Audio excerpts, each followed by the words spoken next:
അപ്പോൾ കാടമുട്ട എടുത്തു വെച്ചിട്ടുണ്ടായിരുന്നു. കാടമുട്ട നമ്മൾ ബജി ഉണ്ടാക്കാമെന്ന് വിചാരിച്ചു. കടലമാവും അരിപ്പൊടിയും കായും മുളക് പൊടി മഞ്ഞൾപ്പൊടി ഉപ്പുപൊടിയൊക്കെ ഇട്ട് നമ്മൾ അത് ലെവലാക്കി യോജിപ്പിച്ചതിന് ശേഷം അതിലേക്ക് കാടമുട്ട എടുത്തതേ നമ്മൾ എണ്ണ ഒഴിച്ച് ഫ്രൈ ചെയ്തുകൊണ്ടിരിക്കുക. പിന്നെ കട്ടൻ ചായയുമാണ്. അപ്പോൾ മൊയ്തീൻ ആദ്യം ടേസ്റ്റ് നോക്കാൻ നമ്മുടെ കിച്ചണിലേക്ക് വന്നിട്ടുണ്ട്. അപ്പോൾ മൊയ്തീന് ഇഷ്ടമായി. മൊയ്തീന് നേരത്തെ വന്നിരുന്നു വയറുവേദന എന്ന് പറഞ്ഞു. എങ്ങനെയുണ്ട്? ചൂട്ടോടെ കഴിച്ചപ്പോൾ ഭയങ്കര ചൂടെന്ന് പറഞ്ഞ്. ചൂടാ സൂപ്പറായാ.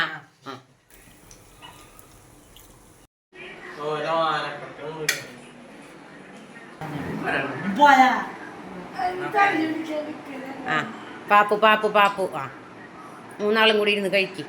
അപ്പം മൊയ്തീനും ഏത് സമയം തല്ലുപിടുത്താട്ടോ വീട്ടിലുണ്ടായി ഉള്ളപ്പോൾ. അപ്പോൾ എല്ലാവരും സപ്പോർട്ട് ചെയ്യണം, ലൈക്ക് ചെയ്യണം. ഞങ്ങളുടെ അങ്ങനെ 1000 സബ്സ്ക്രൈബ് ആവാൻ പോവാണ്. അപ്പോൾ സപ്പോർട്ട് ചെയ്ത് എല്ലാവർക്കും താങ്ക്സ് ഉണ്ട് കേട്ടോ.